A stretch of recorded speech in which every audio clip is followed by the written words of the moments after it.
Ouais, c'est mieux. Ouais. Après, si t'appuies moins fort, c'est sûr que c'est mieux.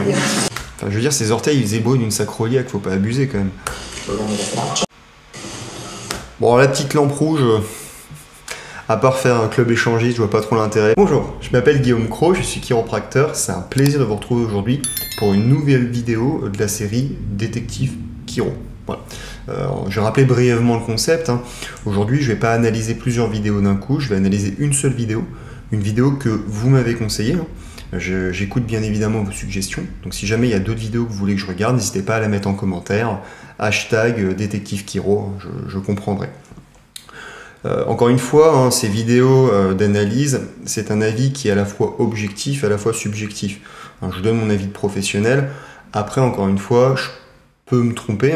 C'est pas une vidéo d'un thérapeute qui résume l'entièreté du professionnalisme ou du non-professionnalisme de ce thérapeute-là. C'est pas parce qu'il a fait n'importe quoi sur une vidéo qu'il fait n'importe quoi dans la vie de tous les jours en consultation. Je m'attaque pas à la personne en elle-même. J'analyse juste une vidéo comme ça. D'accord ? Ça, c'est une chose. Je suis pas du tout le meilleur chiropracteur. Je vais le préciser encore et encore et encore. C'est pas parce que je suis sur YouTube que je suis forcément le meilleur. Il ne faut pas se faire ce biais-là. Donc, bien évidemment, dans ce que je peux vous dire, il y a des choses qui peuvent être fausses. Encore une fois, on n'a pas tous le même avis. C'est ce qui fait aussi la richesse de la profession et la richesse dans la science. C'est toujours intéressant d'avoir plusieurs avis. Est-ce que vous êtes prêts ? Allez, on attaque.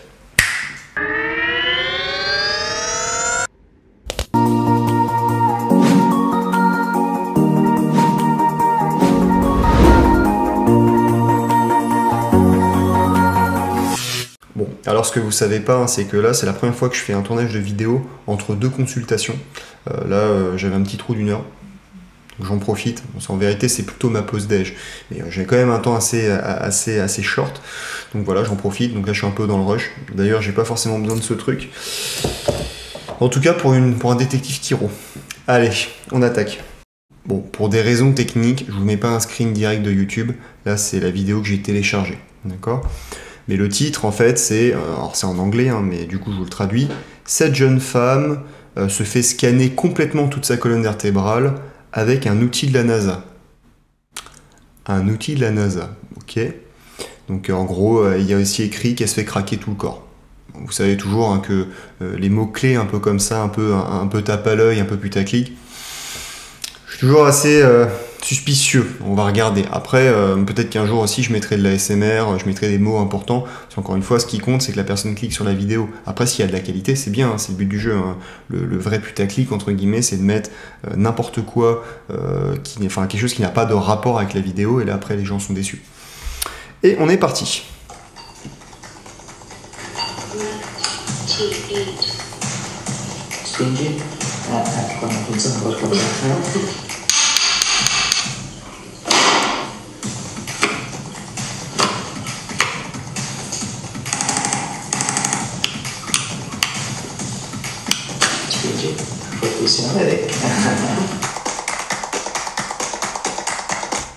Il a une intro qui est folle, c'est trop bien. Il met un condensé de la vidéo, enfin la condensé de la consulte.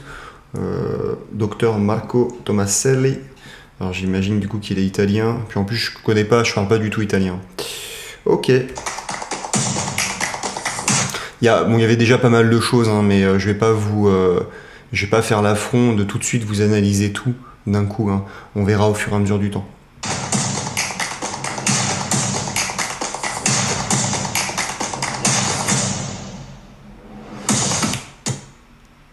On passe un peu. Bon, là il fait des amplitudes cervicales, il check la mobilité, pourquoi pas. Ok, amplitude de la gléno-humérale, donc au niveau de l'épaule. Je sais pas trop pourquoi il regarde le bras de la personne, parce que c'est l'épaule qu'il est censé regarder, et l'omoplate. Ok, il teste la mobilité, pareil. Ok, seguimi per piacere.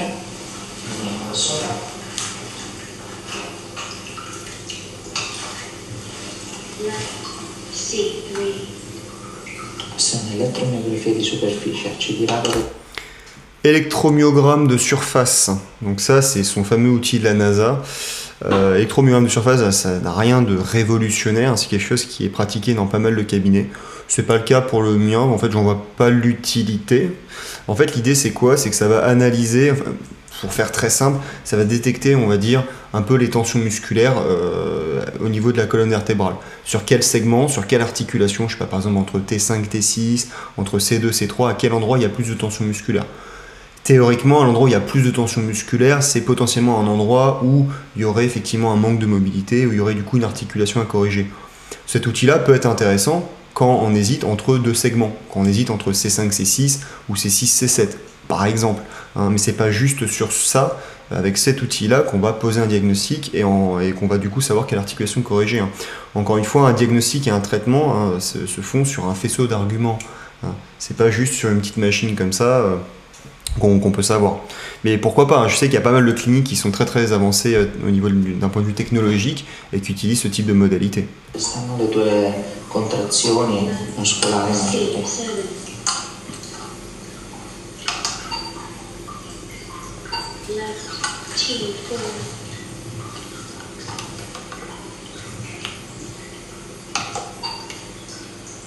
Tu vois, à la limite, quitte à utiliser un appareil comme ça, tu mets une blouse à la patiente avec un dos nu et tu le fais sur le dos nu, parce que là du coup j'ai l'impression qu'avec les hanches et tout, même s'il les écarte, ça biaise vachement le truc, tu vois. Déjà qu'à mon avis c'est pas un outil qui est archi méga précis.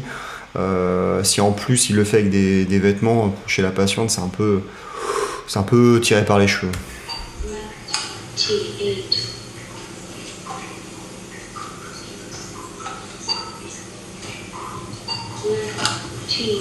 Bon, en gros il teste tout ça. Il teste le cou aussi. Sicuramente questa ti indica proprio che c'è un livello di stress sulla colonna vertebrale. Il voit effectivement qu'au niveau des barres rouges, là, il y a un peu plus de tension à ce niveau-là. Au niveau mid-thoracique, comme à peu près chez tous les patients, c'est abbastanza importante, possiamo quantificare. Ok.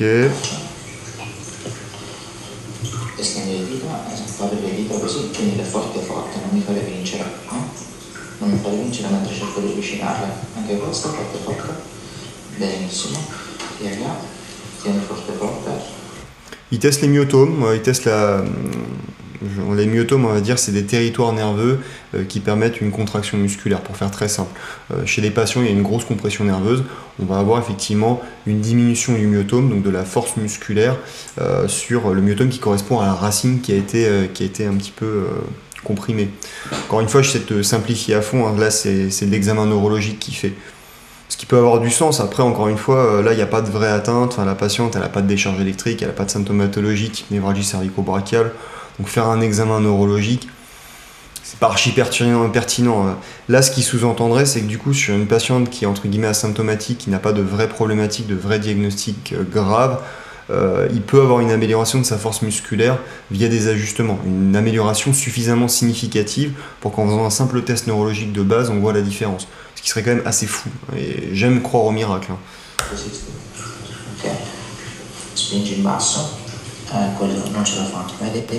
Voilà, il teste tous ses myotomes. Bon, la petite lampe rouge, à part faire un club échangiste, je vois pas trop l'intérêt. Peut-être que c'est l'infrarouge, j'en sais rien. Ça, pour le coup, c'est vraiment bling bling. Après, on voit chez ce monsieur, pour l'instant, j'ai pas vu grand chose de sa vidéo, mais il y a plein de lumière, il y a de la déco un peu détente, zen, relax. On entend un petit bruit d'eau en arrière-plan. Je sais pas si c'est rajouté en post-prod, mais on voit que le côté de le but principal de sa vidéo, c'est pas forcément l'enseignement. Là, on est plus sur petit moment relax, ASMR, etc. Je pense qu'il y a pas mal de choses qui sont complètement superflues, mais voilà. Mon coude, il a fait un bruit de craquement. Ouh, yo boy.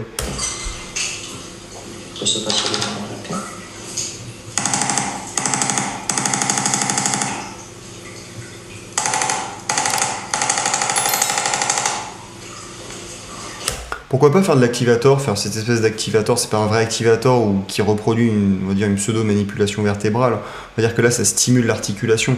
Mais pour moi, tu utilises ce type de gadget quand tu peux pas manipuler, faire une vraie manipulation au patient, tu vois. Un patient qui par exemple de l'ostéoporose ou ce genre de choses, où tu pourrais pas faire une vraie manipulation avec un vrai truss, tu vois. Et là, tu utiliserais ce type de gadget-là. Mais mon petit doigt me dit qu'il va quand même lui envoyer une bonne boîte, une bonne grosse manipulation après quand même. Donc je sens que la patiente, elle va ressortir avec des yeux comme ça.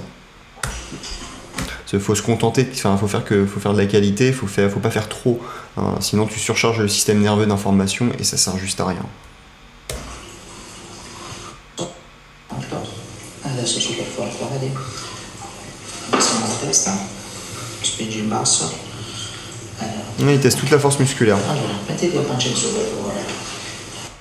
Donc là, il l'allonge, il la couche. Allora, siamo qui, va benissimo così. Lasciati vedere. J'adore sa déco. Je ferai jamais ça, mais j'adore sa déco. Dans le style, en tout cas, qu'il cherche à mettre en avant, c'est très bien. Petite mobilisation qui permet effectivement de dégrossir et de voir un peu à quel endroit il y a des restrictions. Aucun problème avec ça. On perd de la luminosité sur sa vidéo, bizarre.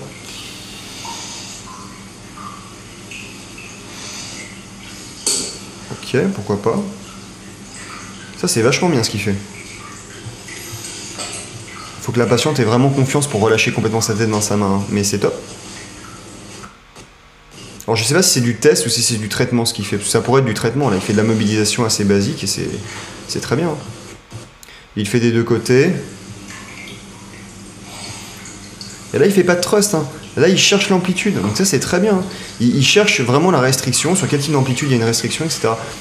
C'est propre, hein. Là il teste tout ce qui est protraction, rétraction. Ah là, c'est quasiment du thérapeutique ce qu'il fait, hein. Moi, je ferais ça sur un patient, hein, honnêtement. Ah, attends, on a peut-être loupé un truc. Faut pas que je passe trop vite.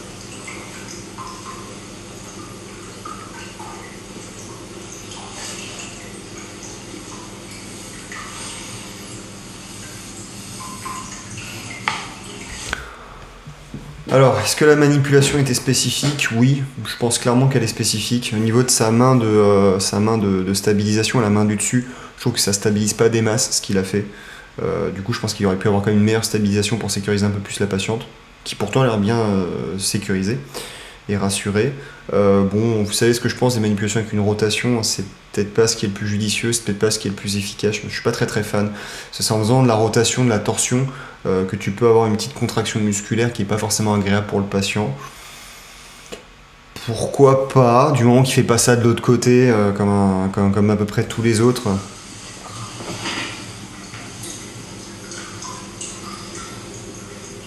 Alors par contre, quand tu mets la main sur le sternum comme ça, tu préviens le patient avant.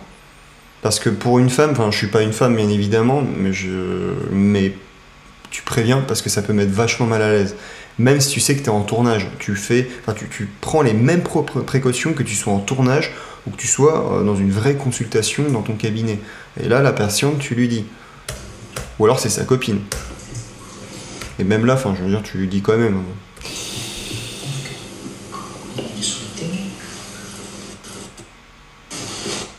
Ça va, il n'a pas fait de l'autre côté la manipulation, donc c'est encore une fois propre.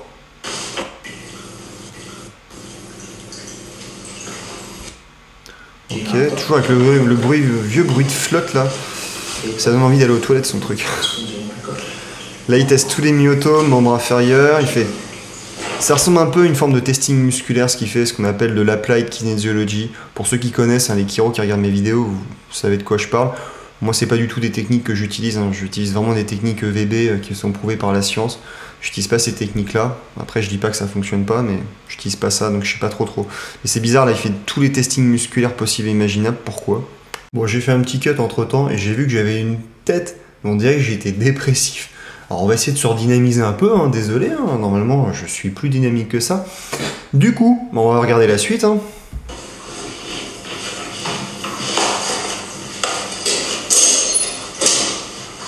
Ah, je sais qu'il y en a qui me disent on va ouvrir une... J'ai vu un commentaire qui m'avait fait rire de on va ouvrir une cagnotte pour Guillaume pour qu'il puisse se payer une bonne table ou un truc comme ça. Et ça m'avait fait trop rire parce que c'est vrai qu'ils ont toujours des tables mais des trucs de fou furieux quoi.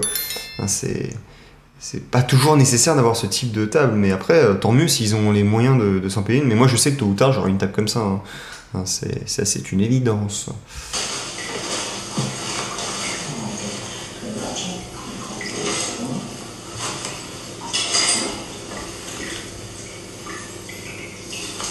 Là, on a eu un plan avec tous les fétichistes de pied en sueur.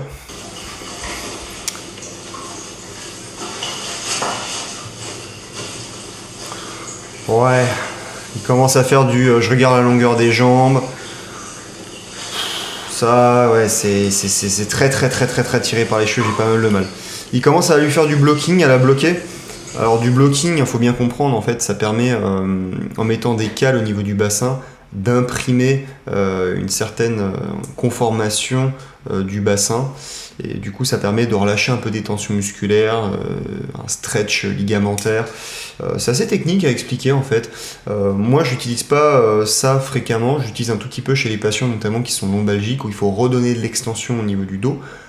Voilà. Et du coup, effectivement, j'allonge le patient sur le dos, je mets les blocs au niveau du creux, des lombaires, et ça permet effectivement de redonner de l'extension et de relâcher un petit peu ses muscles au niveau de sa ceinture lombo-pelvienne, au niveau du bassin. Voilà. Après, je fais pas du blocking très avancé. Hein.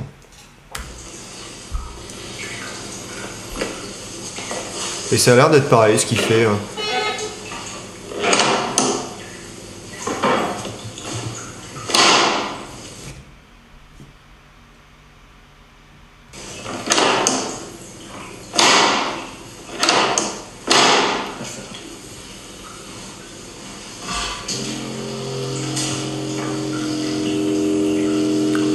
Là, il lui remet un petit coup de vibromasseur, mais ça sert pas à grand chose là.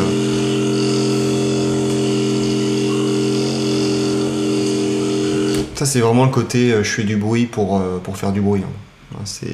Ça, pour le coup, c'est pas si utile que ça. C'est tout ce qui est thumper, etc. Un peu comme les pistolets de massage. Encore une fois, j'aime pas envoyer trop d'informations au système nerveux, utiliser trop d'outils, faire trop de traitements.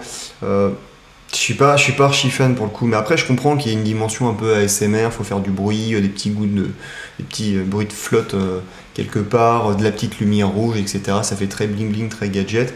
Après, si dans le fond son traitement est correct, il n'y a pas de problème. Là, ça commence à faire un peu too much. En tout cas pour la région thoracique et cervicale.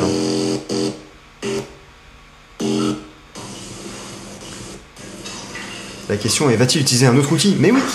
Toujours plus d'outils pour plus de bruit. C'est une symphonie, c'est John Williams, les gars. Ça, c'est du foutage de gueule. Alors, désolé les amis, mais là, c'est du foutage de gueule. Je veux dire, à un moment donné, tu peux pas faire un traitement précis avec des super outils dignes de la NASA, à reprendre ces mots, pour au final faire du coup de bourrin, là, coup de burin, là, comme ce qu'on retrouve dans des vidéos absolument horribles, hein, et je les avais analysées, ces vidéos-là, vous vous en souvenez sûrement, hein, si vous suivez ma chaîne. Mais tu peux pas avoir un tel contraste entre de la qualité et pas de la qualité, ça c'est ridicule. Pourquoi faire ça? Et là, tu restimules encore plus son système nerveux. Elle a pas besoin de ça, la pauvre. Là, pour le coup, non. Non, je crois que tu t'appelles Tomaselli. Non, là c'est pas cool, Marco Tomaselli. Hein. Ou Docteur Marco Tomaselli, excusez-moi.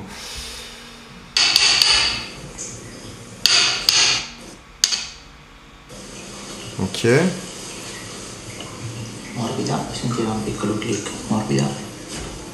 Boum, tu renvoies une manipulation cervicale. Boum, tu recommences de l'autre côté. Bon, en fait, à la limite, on aurait dû couper la vidéo plus tôt, hein, ça aurait été très bien. Mais là, tout ce qu'il commence à faire, c'est n'importe quoi. Il avait fait de la qualité au début, pourquoi sombrer dans le chemin obscur de la force? Il a vu qu'il avait pas assez de contenu, que sa vidéo, elle était trop courte sinon. C'est dommage, c'est dommage.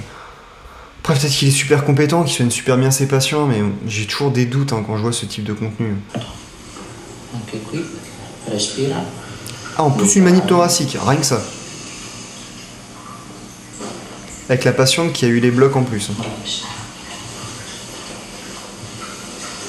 Ah ouais, c'est bon, tu la délivres un peu.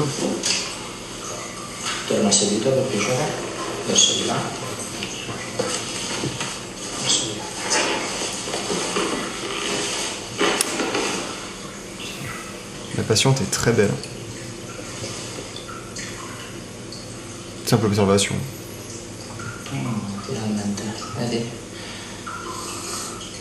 Tu vois que c'est mieux. Non. Enfin, il voit que c'est mieux.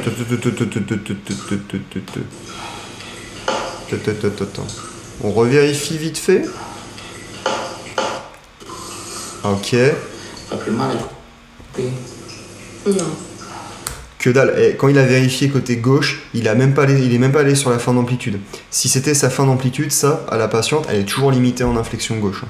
Ça, c'est non. C'est le petit, je fais des amplitudes de mouvement, mais j'y vais pas à fond. Forcément, on a l'impression que c'est mieux. T'as mal? non, j'ai pas mal. Bah forcément, t'as pas mal si tu vas pas chercher la fin d'amplitude et la fin de mouvement. Eh, là, c'est un peu du... c'est un peu de la triche, t'essaies un peu de nous la faire à l'envers, Marco.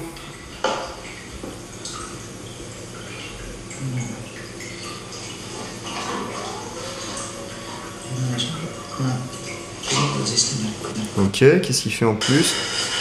Il refait encore une manip au niveau de la charnière. Encore une fois, c'est trop. Ça fait beaucoup trop. Il va lui refaire de l'autre côté.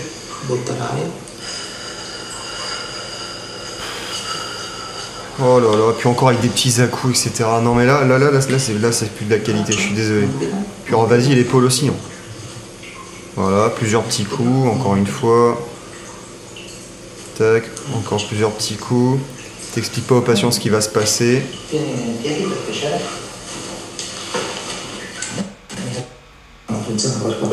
Il teste, apparemment elle a plus de force. Moi j'ai toujours du mal avec tout ce qui est testing musculaire, parce que si tu as envie que la patiente soit faible d'un point de vue musculaire, tu appuies juste un peu plus fort. Hein, c'est très facile de tricher sur du testing musculaire, c'est pour ça que même le testing musculaire, là ce qu'il fait, c'est pas juste sur ça que tu poses un diagnostic et que tu fais une réévaluation pour voir si c'est mieux. Tu peux même halluciner et appuyer un peu plus fort, mais toi tu te rends pas compte que tu appuies un peu plus fort parce que tu as envie de croire inconsciemment que ça va aller mieux pour la patiente et du coup ton corps fait en sorte que ce soit mieux pour la patiente. Je sais pas si vous voyez ce que je veux dire. Tu te dis elle va avoir plus de force, donc tu appuies involontairement un peu plus, mettant un peu plus de force et tu vois que, non, en appuyant un peu moins et du coup tu vois qu'elle a plus de force. C'est très facile de biaiser ce type de test et c'est pas archi précis, tu vois. Surtout quand tu vois ces amplitudes aussi de mouvement qu'il faisait juste avant où il les a complètement éclatés au sol et bâclés quoi. Je suis pas gentil là. Je suis pas gentil, mais après, pour le coup, j'étais un peu... C'est parce qu'il m'a déçu. Au début, c'était vachement bien. Bon, il y a le côté un peu ASMR, je te mets de la musique, de la lumière. Voilà, c'est le côté un peu prout-prout. Mais après, c'est YouTube veut ça, hein, s'il veut faire effectivement de la vue et potentiellement de l'argent avec YouTube. Mais j'avais pas forcément de gros red flags à son encontre. Mais là, sur ce qu'il fait après, non. Non. Mon espoir, il l'a tué, il l'a écrasé. Là, je sais pas ce qu'il va faire, il va encore regarder la longueur de ses pieds, c'est ça? Ah non, il regarde, ah oui, il regarde toute l'articulation. Ça, c'était très propre. Non, parce que quand c'est bien, faut le dire. Ok. Tous les orteils, pourquoi pas. Ça craque vraiment fort hein, pour des orteils, hein, c'est assez bizarre. Hein, à mon avis, il a dû retoucher le son. Hein. Là aussi. Enfin, je veux dire, ses orteils, ils faisaient beau d'une sacroiliaque, faut pas abuser quand même. Il reteste encore la force musculaire. Un peu fort. Hein.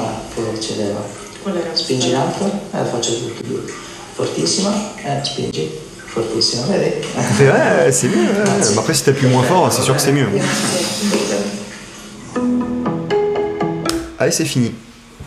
Bon, on va faire une petite slow conclusion. Chers Français, chères Françaises. Non, sérieusement. Alors la petite conclusion pour Marco Tomaselli, me semble-t-il. Je suis assez déçu parce qu'en fait j'avais de la qualité au début. Enfin, vous voyez hein, que c'était un peu... c'est le côté bling bling, tu mets plein de gadgets, plein de trucs, plein de machins, des couleurs, du son, de la musique de flotte au fond de la pièce et tout. C'est le côté vraiment détente. Le problème, enfin là sur ce type de vidéo là, je peux pas vraiment dire que c'est de la chiropraxie, d'accord? Là on est vraiment pas dans la santé, on est plutôt sur du bien-être. On est sur du bien-être et de toute façon on a vu, hein, la patiente n'a pas de vraie symptomatologie particulière, on n'est pas face vraiment à une vraie pathologie, donc forcément il y a eu une prise en charge un peu plus de bien-être. Encore une fois, même si ça reste du bien-être, il y a quand même de vraies actions mécaniques qui fait, il y a vraiment des ajustements qui sont faits, il y a de la mobilisation, je t'envoie des petits coups, des petits à-coups avec des pistolets de massage, des pistolets qui stimulent les articulations. Donc d'un point de vue nerveux, il y a quand même un gros impact qui est fait, même trop. D'accord, je pense que le système nerveux de la patiente a été trop mis à rude épreuve et ça pour le coup c'est presque délétère. Après, faire une réévaluation c'est bien, je veux dire il a essayé d'en refaire une à la fin. Moi ça m'arrive parfois d'en faire, je le fais pas systématiquement parce que j'oublie, mais c'est vrai que je devrais le faire. En tout cas le faire apparaître à la caméra, parce que je le fais hein, systématiquement à chaque fin de consultation. Mais c'est bien de faire des réévaluations, par contre tu les fais proprement mon ami, parce que si tu fais juste tac, ah ouais, c'est bon, c'est mieux. Ouais, c'est mieux, mais enfin bon, en même temps, si tu vas pas chercher la forme d'amplitude pour reproduire la douleur, c'est normal que tu aies l'impression que ce soit mieux. Puis la patiente, c'est normal qu'elle ait pas mal, parce que tu vas reproduire la douleur sur la forme d'amplitude. Donc ça, très limite. Hein, tu retestes comme ça avec les mains, t'appuies peut-être un peu moins fort, tu fais qu'au début de la consultation, tu fais ah ouais, plus de force. Puis t'as la personne qui fait ouais, amazing, vraiment mieux. C'est facile. En fait, toute sa révélation est basée sur des choses qui sont un peu, qui sont très discutables. Hein. Donc forcément, peut-on dire que ça a été vraiment efficace pour la patiente? Sur cette vidéo, avec ce qu'on a vu, on peut pas forcément le savoir. Il y a eu une première vidéo il y a une première partie qui était vachement bien, enfin discutable, mais qui était relativement bien. Puis là, l'autre partie, on a vu, hein, il y a eu un avant et un après. Et puis là, c'est parti, ça faisait craquer entre guillemets dans tous les sens, ça faisait des manipulations dans tous les sens, des deux côtés. Je pense même que sa charnière cervico-thoracique, sa C7T1, ouais, il a dû lui mettre au moins 6 boîtes au total. Il a dû utiliser plusieurs techniques différentes. Assis comme ça, clac. Il l'a fait allonger, clac. Enfin, il a fait plein de trucs différents. Pour moi, c'était vraiment trop. Et là, pour le coup, on s'éloigne vraiment de la santé. Là, on n'est plus dans de la médecine. On est vraiment dans du bien-être, spectacle. Et ça, pour le coup, je trouve ça vraiment moyen. Et force est de constater que c'est ce type de contenu qui plaît de plus en plus sur YouTube. Et je le déplore, hein, et je veux pas ressembler à ça. Hein. Je préfère avoir moins d'abonnés, mais avoir des abonnés en tout cas qui ont ma vision de la science, qui ont ma vision de la chiropraxie. Et vous êtes de plus en plus nombreux, d'ailleurs ça me fait vraiment super plaisir. Si j'ai loupé quelque chose dans la vidéo, n'hésitez pas à me le dire. S'il y a des choses sur lesquelles vous n'êtes pas d'accord, n'hésitez pas à me le dire. Je l'ai peut-être critiqué sur des choses, mais que je fais aussi, hein, peut-être que moi aussi je fais plein d'erreurs, hein, c'est possible. Hein. Moi je suis ouvert à la discussion, du moment que c'est une discussion qui est courtoise et qui respecte la Convention de Genève. Non, plus sérieusement, c'était un vrai plaisir de tourner cette vidéo-là. J'étais un peu dans le rush entre deux consultations. Et puis, si ça fonctionne, bah, je referai des vidéos encore plus souvent. N'hésitez pas à liker, vous abonner, hein, vous connaissez la chanson. Et puis, c'était la Chirocro. Merci et au revoir.